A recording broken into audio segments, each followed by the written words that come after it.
Kalau itu nggak salah waktu acara bukber deh. Pokoknya Ramadan lah waktu itu. Jadi kayak kegiatan simple tapi justru Itu yang nempel ya. teman-teman yang sama sekali orang-orang nggak bakal kepikiran bahwa wah Kak ini bakalan baca puisi nih, Kak ini bakalan baca puisi kayak gitu. Jadinya itu Selamat sore, halo teman-teman makhluk manis. Welcome to podcast Salasa. Sebelumnya perkenalkan, saya Firka, pengurus sastra periode 2022-2023. Nah, kali ini di podcast ini kita akan membahas bagaimana perkembangan tangkai sastra dari masa ke masa, dari periode ke periode hingga kepengurusan saat ini. Selain itu juga kita akan membahas mengenai bagaimana nih peran perempuan dalam berkecimpung dan membuat karya di segala bidang, khususnya di tangkai sastra. Namun untuk nextnya, karena saya di sini tidak sendiri, saya sudah kedatangan bintang tamu yang sangat-sangat cantik. Kak Alfi Syahrin Zainuddin SPD. Halo semua. Halo, terima kasih. Nah, halo Kak, apa kabar? Halo Firka, baik, alhamdulillah. Sekarang kesibukannya apa nih Kak? Sekarang sibuk kerja.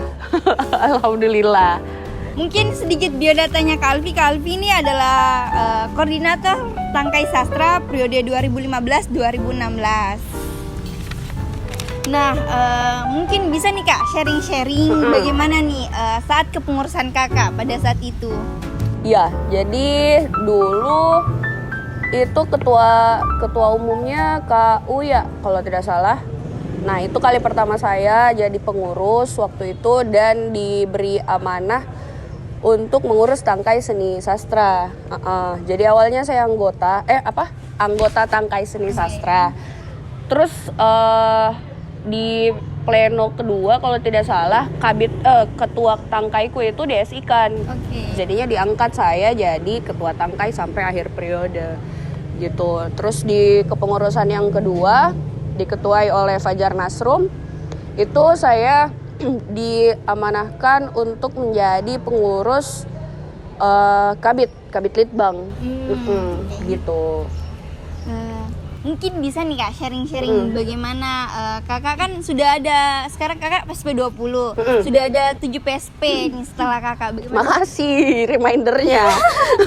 Bagaimana nih Kakak melihat setiap periode ke periode, bagaimana perkembangan tangkai sastra, mungkin bisa dari sudut pandangnya Kak Alfi sendiri nih.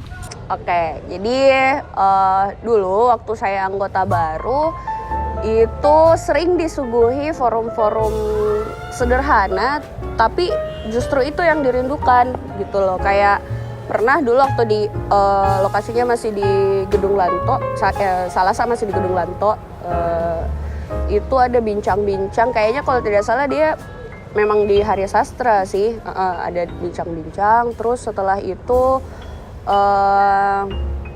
ada yang namanya Salasa Art Day. Nah di situ tangkai seni sastra juga punya peran punya persembahan pembacaan puisi saat itu. Terus kayaknya pernah juga deh Kak Arif bikin pembacaan puisi berantai tapi pakai naskahnya William Shakespeare. Kalau itu nggak salah waktu acara bukber deh. Pokoknya Ramadan lah waktu itu. Jadi kayak kegiatan simple tapi justru Itu yang nempel gitu. Itu pada masanya Kalfi ya? Waktu masih anggota baru. Nah, waktu kepengurusanku itu kami sempat collab sama komunitas yang di komunitas sastra yang namanya Pembatas Buku. Nah, kebetulan pengurus-pengurus dari Pembatas Buku itu adalah didominasi oleh senior-senior di UKM juga. Jadinya tangkai seni sastra waktu itu buat kolaborasi dengan Pembatas Buku dan membuat kegiatan yang namanya Menunjukkan Oktober gitu. Kayaknya tahun berapa ya itu? 2017. Dan dibukukan ya Kak? Bukan kegiatannya sih yang dibukukan, tapi puisi-puisi yang diciptakan. Ada yang dimasukkan ke ada yang dibukukan. Nah di situ tuh uniknya di Menunjukkan Oktober kita mengundang teman-teman yang sama sekali orang-orang nggak bakal kepikiran bahwa wah kak ini bakalan baca puisi nih, kak ini bakalan baca puisi kayak gitu. Jadinya itu banyak surprise dan itu yang membuat minat orang-orang datang buat lihat kakak-kakak itu buat baca puisi. Kayak misalnya Kak Isma, bayangkan Kak Isma baca puisi bagaimana. Terus kemarin sempat bujuk Kak Adam juga sebenarnya, cuma sayangnya karena cuaca jadi acara itu kayaknya sempat diundur dan akhirnya beberapa bintang tamunya berhalangan buat hadir toh. Cuma ya itu lumayan seru juga sih. Ternyata event-event pada masanya Kalvi banyak sekali, makanya Tangkai Sastra pada masa itu memang benar-benar berkembang ya kak. Iya. Terus selama kan ini sudah ada 7 di Iya 7 tahun, 7 PSP di bawahku. Iya. Makasih remindernya lagi. Bagaimana nih kak kalau biasa Kalvi kesini atau melihat sastra ini makin kesini kok makin redup ataukah makin berkembang? Tidak redup dong, tidak redup. Menurutku justru saya agak iri sama perkembangan teman-teman sekarang karena sejak COVID kan media berkembang sekali. Teman-teman justru lebih punya ruang yang lebih luas lagi untuk berkarya, apalagi di bidang sastra. Kan bisa di podcast seperti saat ini juga tuh collab dengan media seperti itu. Jadi sebenarnya saya sangat iri dengan perkembangan teknologi yang sudah seperti sekarang di zamannya teman-teman. Cih, kayak tua sekali kak. Gitu. Tapi awet muda kok kak, awet muda. Amin.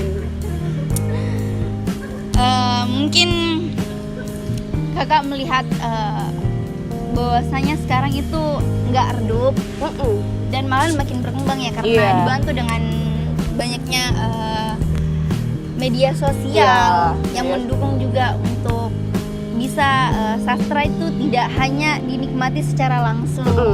Betul. Bisa dinikmati di mana saja. Oke kak, mungkin ada nih beberapa pertanyaan yang ingin kau ajukan ke kakak mengenai, kita singgung sedikit nih kak, mengenai keterlibatan perempuan dari segi kuantitasnya dan juga melihat banyaknya stigma bahwa laki-laki itu selalu lebih dominan dibandingkan perempuan. Itu bagaimana pendapat kakak perihal itu? Kalau yang dibandingkan itu dari segi kekuatan, mungkin memang benar bahwa laki-laki lebih dominan, lebih kuat. Tapi kalau dibandingkan dari sisi lain, perempuan juga tidak kalah dari laki-laki kok. Justru di UKM Seni UNM pernah kita punya ketua umum itu perempuan. Kapur itu ketua umum pertama perempuan di UKM Seni UNM. Jadi kan tidak melulu bahwa laki-laki itu lebih dominan. Perempuan juga bisa memimpin, bisa berkarya, bisa perempuan juga bisa action ya kak? Iyalah banget. Apalagi kalau dalam karena menurutku perempuan itu adalah makhluk yang perasa. Dan seni itu adalah tentang merasakan sesuatu dan mewujudkannya itu dalam sebuah karya toh. Jadi menurutku perempuan bisa jadi seniman yang bagus sih, yang hebat. Mungkin bisa juga diminum kak. Oke baik, terima kasih. Biar gak tegang-tegang banget. Boleh. Dari mana ini? Dari Flavor. Terima kasih. Ini salah satu minuman. Ini salah satu kakak dari anggota juga dari UKM KDDX. Kalau teman-teman mau enak kan? Enak. Kalau teman-teman mau beli bisa datang langsung ke UKM Seni. Oke, jadi tuh semerta-merta yang stigma bahwa perempuan itu nggak bisa sedominan laki-laki tuh tadi sudah dibantah sama Kalvi. Mungkin kalau segi kekuatan iya, dan bahkan di UKM Seni juga sudah pernah ada ketua perempuan. Lalu bagaimana nih kak? Kakak melihat jumlah perempuan berorganisasi khususnya di UKM. Kalau jumlah perempuan makin kesini makin dominan sih sebenarnya, karena kalau dibandingkan dengan dulu kepengurusanku mungkin jumlahnya imbang perempuan dan laki-laki, tapi makin kesini perempuan lebih dominan dari segi kuantitas. Harapanku ya itu tidak tidak menjadikan powernya laki-laki di UKM SNONM juga meredup, tapi dan juga tidak tidak, pokoknya semuanya tetap harus seimbang gitu loh. Tapi Kak, kalau kita kembali lagi nih ke bidang sastra, sebenarnya banyak sekali kakak-kakak yang sudah punya karya-karya yang bagus, punya ciptakan buku dan lain sebagainya. Namun kalau kita kembali lagi nih ke belakang, rata-rata ini yang sudah berkecimpung di dunia itu, yang menciptakan buku dan lain sebagainya itu kan rata-rata laki-laki ya Kak. Iya, betul. Mungkin perempuan bukannya tidak bisa, tapi belum. Belum. Terus sebenarnya itu Kak, faktor penyebab kenapa kakak-kakak yang punya karya-karya yang sudah terkenal di luar sana itu dominan laki-laki. Kalau soal itu kita tidak bisa generalisasikan kenapa dominan laki-laki dibanding perempuan, karena ya siapa tahu ternyata di UKM SNONM banyak penulis perempuan yang menulis lah, perempuan yang menulis tapi tidak dipublish dan dia tidak tidak menamakan tulisannya itu sebagai karya sastra. Kan banyak, saya juga contohnya seperti itu, karena mungkin karena minder dengan tulisan sendiri, tapi justru dengan kebiasaanku untuk entah itu menuliskan perasaan, menuliskan rencana, menuliskan harapan dan lain sebagainya, menurutku harus tetap dilakukan sih, karena dari situ kita bisa mengukur diri tak di masa lampau dan diri tak di masa sekarang, bagaimana kita membaca tulisan lama lagi tuh seru. Jadi sebenarnya itu bukannya nggak ada ya, tapi mereka belum, itu tadi kayak Kalvi ini salah satunya, sebenarnya banyak karya yang sudah ada Kalvi buat, hanya saja belum ya kan. Coba saya tanya ke Firka, berapa selama menjadi pengurus Tangkai Seni Sastra, ada berapa karya sastra yang sudah ditulis? Kan baru ya Kak, masuk periode sekarang kan baru, dan even ada tapi ya baru 1-2 kayaknya. Dan itu pun seperti Kalvi sih, kurang lebih agak minder sama tulisan sendiri, nggak berani untuk nggak berani untuk nge-publish karena merasa banyak yang lebih bisa gitu daripada kita. Tapi sebenarnya itu sebenarnya hal-hal seperti itu tidak boleh sih. Iya sih. Dan kayaknya kita harus memperbaiki atmosfer seperti itu di UKM, bahwa saya memandang tulisanku itu receh. Jadi pikirku sereceh apapun tulisannya kita, ya kita tetap harus bangga dan embrace tulisan tersebut, karena kalau bukan kita yang menghargai karya tak sendiri, siapa lagi? Jadi teman-teman juga jangan minder sama tulisan sendiri, kayak kami. Jangan ikutin jejak kami. Jangan. Tapi rencana mungkin Kak, akankah muncul nih, atau adakah karya yang kan Kakak bukukan? Bukukan. Kalau bukukan mungkin belum ya. Kalau bilang tidak kan siapa yang tahu. Cuma untuk membukukan karya belum. Tapi untuk menulis, saya setiap hari menulis di jurnal, di buku, di apapun itu. Nah, itu juga hal yang hilang, yang kupikir hilang sekarang di UKM SNONM adalah kebiasaan kita untuk menulis. Bahkan di kehidupan sehari-hari kita, atau baiknya kita punya satu buku kecil atau apapun itulah, di HP ada notes kok. Toh itu kita setiap merasakan, saya menamai itu momen khusyuk. Ya kalau misalnya tiba-tiba saya terdiam terus menikmati momen tersebut dan menyerap semua keindahan-keindahan yang ada, itu kayak gitu-gitu. Langsung terbesit. Iya, langsung catat kayak gitu. Mana tuh kan bisa jadi sebuah karya ya Kak. Sebuah karya. Atau kebiasaan teman-teman sekarang kan setidaknya jadi itu bakalan jadi caption yang menarik kan, bisa jadi seperti itu. Nah, itu. Mungkin kalau saya sebagai generasi Z yang sekarang bukannya malas menulis ya mungkin Kak, karena kan teknologi makin berkembang, apa-apa itu HP, jadi lebih menarik dan lebih nyaman untuk scroll media sosial dibandingkan menulis. Mungkin itu sih problemnya. Betul. Tapi kan bisa kita biasakan mulai dari sekarang, nulis lagi, aktivitas scrolling itu dijadikan kegiatan untuk mencari ide saja, referensi, terus buat lagi karya baru gitu. Itu tips-tips dari Kalvi. Semoga kita, apalagi kaum perempuan, jangan merasa minder. Ayo ciptakan karya-karya ya Kak. Harus.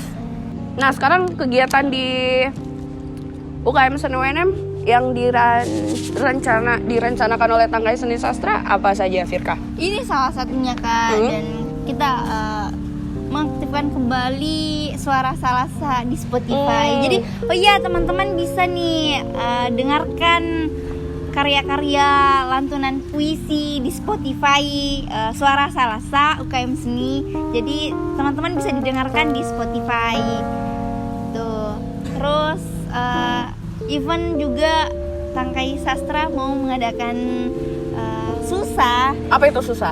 Stand up komedi Salasa. Rencana itu pembukaan besok Kak. Harus datang sih, datang. Iya. Di mana? Di sini di Salasa. Harus datang sih Kak. Jam berapa? Insyaallah sih 7:30 ya, jam 8 lah. Oh berarti Susa itu adalah stand up komedi Salasa. Nah berarti pesertanya siapa-siapa saja? Mungkin untuk membuka ini dari anggota UKM Seni. Next time mungkin kita bisa nih panggil beberapa pemateri atau stand up yang sudah terkenal sebelumnya dan kita undang ke sini di Susa. Jadi Susa ini diwadahi oleh Tangkai Sastra. Oh, Tangkai Sastra. Ya. Terus apakah ini terbuka untuk umum atau bagaimana? Ya, ini sebenarnya terbuka untuk umum ya Kak, tapi untuk memancing. Jadi kita ambil dulu ini stand up komedi yang sebenarnya banyak banget ini di UKM Seni. Kita berikan mereka ruang untuk berbicara. Mungkin Kalvi juga tertarik. Tidak, saya lebih berminat ketawa daripada diketawai. Lebih suka mengetahui. Iya, menertawakan.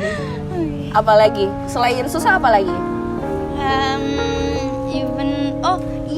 Nanti hari puisi bulan April, puisi nasional. Insyaallah kita dari Tangkai Sastra mau eventnya mau bikin sesuatu gitu. Kita mau kembalikan atau mau hadirkan beberapa kakak-kakak yang memang pernah berkecimpung di dunia sastra. Salah satunya nanti nih Kak Alfi bakal ada. Baik. Berarti kayak forum gitu ya, Kak, forum nostalgia. Kita bakal bernostalgia kembali. Kita bakal sharing-sharing. Saya pun sebagai bisa bilang baru lahir ya, bisa ambil curi-curi ilmunya. Iya, betul. Dan kakak-kakak yang sudah pernah terlibat di Tangkai Sastra atau mungkin bahkan anggota secara keseluruhan yang menikmati dan mendukung Tangkai Seni Sastra bisa sama-sama bernostalgia, bisa sama sharing dan sama-sama membandingkan keadaan dulu dan keadaan sekarang. Terus kalau misalnya memang ada problem seperti Firka tadi kan bilangnya redup, saya menurutku tidak kok, banyak kok cahaya yang bisa dinyalakan sebenarnya. Nah di situ kalau misalnya kita dapat problem, mungkin bisa sama-sama dicarikan solusinya, bikin kegiatan apa kayak gitu. Bakalan seru tuh pasti. Jadi even kita nggak, yang tadi saya bilang kita nggak bakal mati karena sastra itu bakal selalu ada, sastra itu bakal selalu hidup. Sekarang pun kita lagi bersastra ya kan? Iya. Apa tuh sastranya tuh? Gak boleh. Apa tuh sastra? Mungkin Kak ada nih kata-kata atau motivasi buat saya sendiri, buat teman-teman yang nonton, biar selalu bersastra, biar pede, biar nggak minder sama tulisannya sendiri. Usahakan menuliskan 1 ide 1 hari, itu saja. Tuh catat, tuliskan ide selalu setiap hari ya Kak. Terima kasih Kak Alfi atas Makasih waktunya. semuanya. Oke, tadi itu Bincang-bincang. bincang-bincangnya sama Kak Alfi. Kak Alfi, terima kasih terima banyak kasih. sudah menyempatkan waktu. Ini salah satu kehormatan sekali Kak Alfi bisa menyempatkan waktunya ke sini. Terima kasih, saya juga merasa sebuah kehormatan diundang di sini. Oke, jadi teman-teman makhluk manis tetap stay karena setelah ini akan ada lantunan puisi indah. Kapan tuh? Setelah ini Kak. Oh, oke, Mungkin, baik. Ya, mungkin tunggu sorenya padam dulu. Tunggu suasana kondusif. Ya. Jadi bakalan ada pembacaan puisi. Iya, akan Oke. ada pembacaan puisi. Jadi teman-teman jangan lupa ya, tetap saksikan podcast Salasa di kanal YouTube UKM Seni UNM. Terima kasih Terima kasih, semuanya. Kak.